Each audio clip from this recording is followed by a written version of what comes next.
Linear modeling. This video's guest of honor will be a goblin with a sword. Alright, so in this problem post, we want to look at some real-world scenarios that can be modeled with a linear function. Number one, Raul gets paid $10 every shift plus $5 for every table he waits on, and his earnings are modeled by the function p of t. We want to state the slope and the y-intercept of p of t. Well, we can say this is a linear function because we have the form y equals mx plus b. In y equals mx plus b, this value m is the slope, and this value b is the y-intercept. So looking at p of t, we can see the coefficient of the x variable is the slope, so that would be the 5. And the number on its own, the constant, in this case is 10, that would be the y-intercept. So the slope is 5, and the y-intercept is 10. All right, number two, the amount Mike gets paid weekly can be represented by the expression 2.50a plus 290, where a is the number of cell phone accessories he sells that week. What is the constant term in this expression, and what does it represent? Well, as we were saying up here, the constant term is the y-intercept, the number without a variable next to it. So we look at this expression, we see the 290 is the number without the variable next to it. That's the constant term. So constant term is the number without a variable. Okay, so looking at the 290, we got to figure out what this represents. Let's eliminate 1 and 2 because that talks about the 250a. That's not the constant term.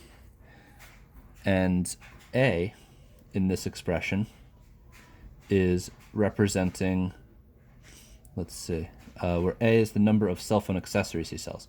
So that's dependent on the number of accessories he sells. That's not part of the constant term. So in answer choice 3, the amount he is guaranteed to be paid each week, that is the correct answer. Number 4 talks about the number of accessories, the a, that's part of the other term. The constant term doesn't have the a in it, so that'd be answer choice 3. All right, looking at number 3, we got this graph. It's created by an employee at a gas station. Which statement can be justified using the graph? All right, well, if 10 gallons of gas was purchased, $35 was paid. So let's go to number of gallons. We'll find 10, and they say it should be $35. So I'm going to go up and see where my function is. It's right here, and that's a little bit higher up than 35, so that's not accurate. For every gallon of gas purchased, $3.75 was paid.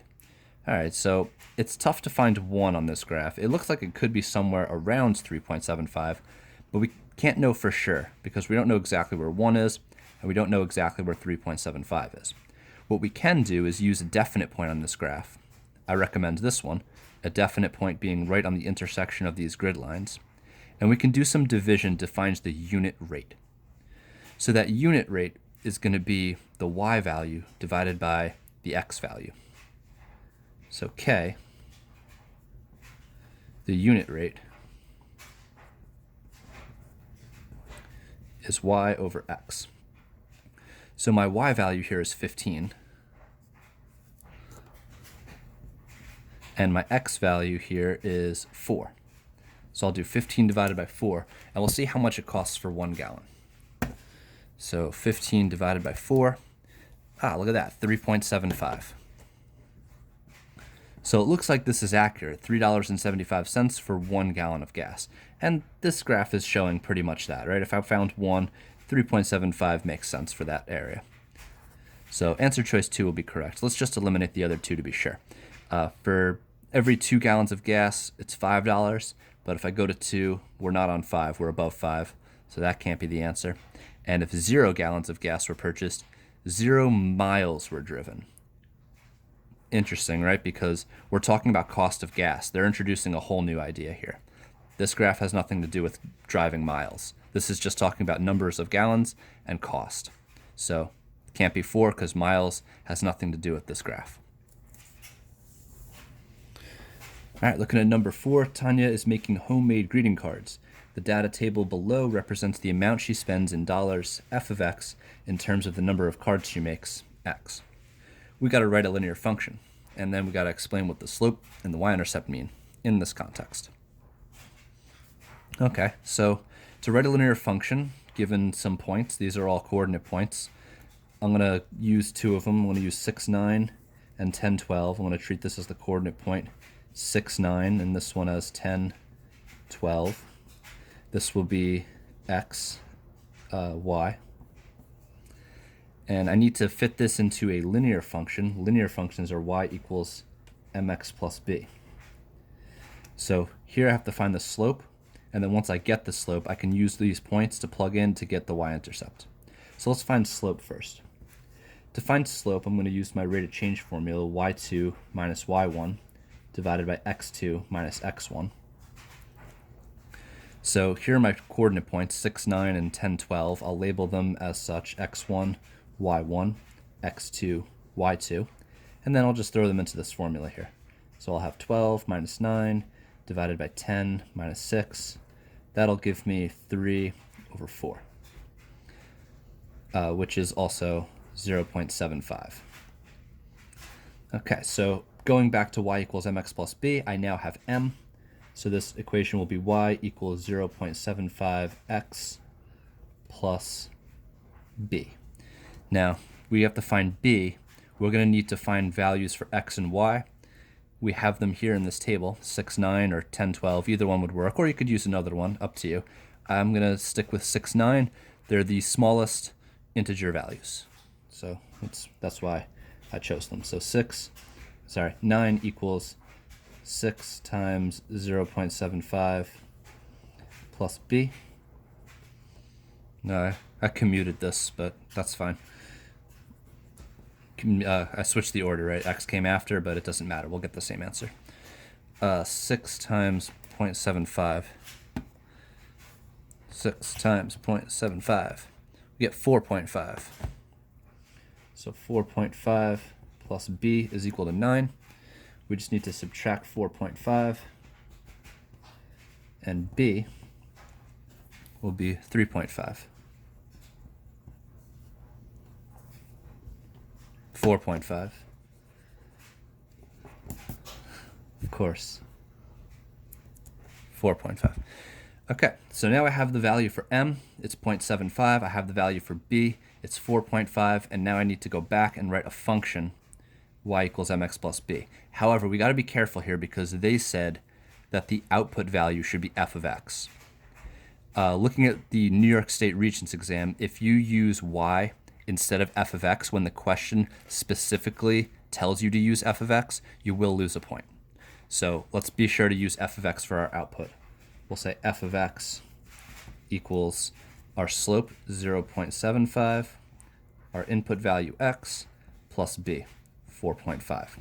So here is the function that they wanted. The linear function f of x, we used f of x, and that's going to be 0.75x plus 4.5. Now we have to describe what the slope and the y-intercept of f of x mean in the context of this problem, in the context of making greeting cards.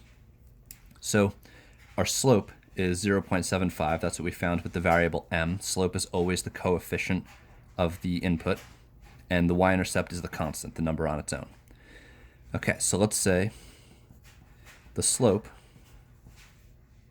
0.75. So notice I'm starting out right now with defining what I'm going to talk about. Explain the slope, so I said the slope. Then I stated what the slope is, 0.75, just to let the grader know that I'm talking about the correct value. And now I have to say what it means in terms of this context.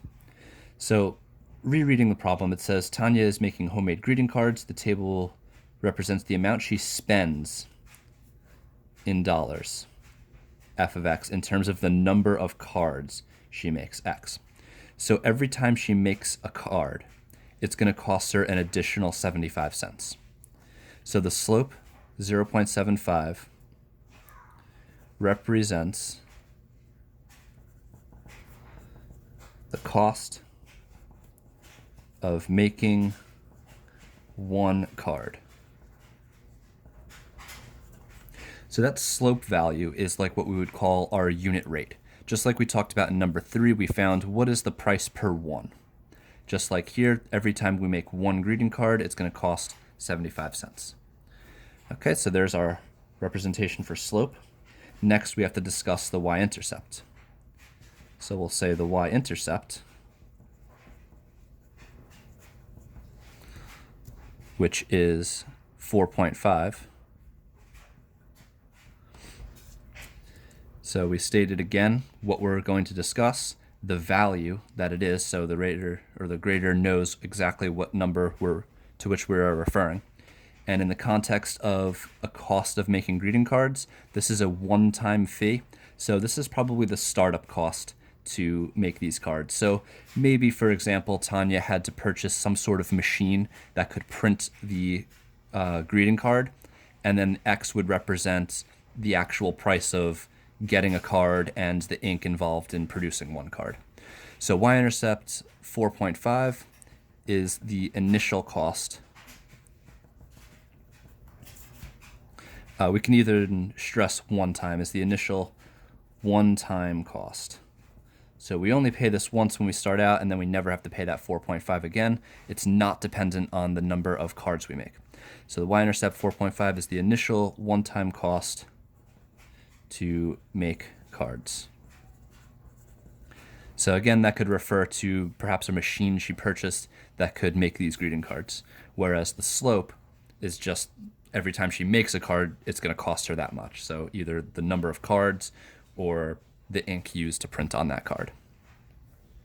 Okay, make sure you fill out a self-rating, number 1 through 4, assessing your ability to model a linear function after watching the video.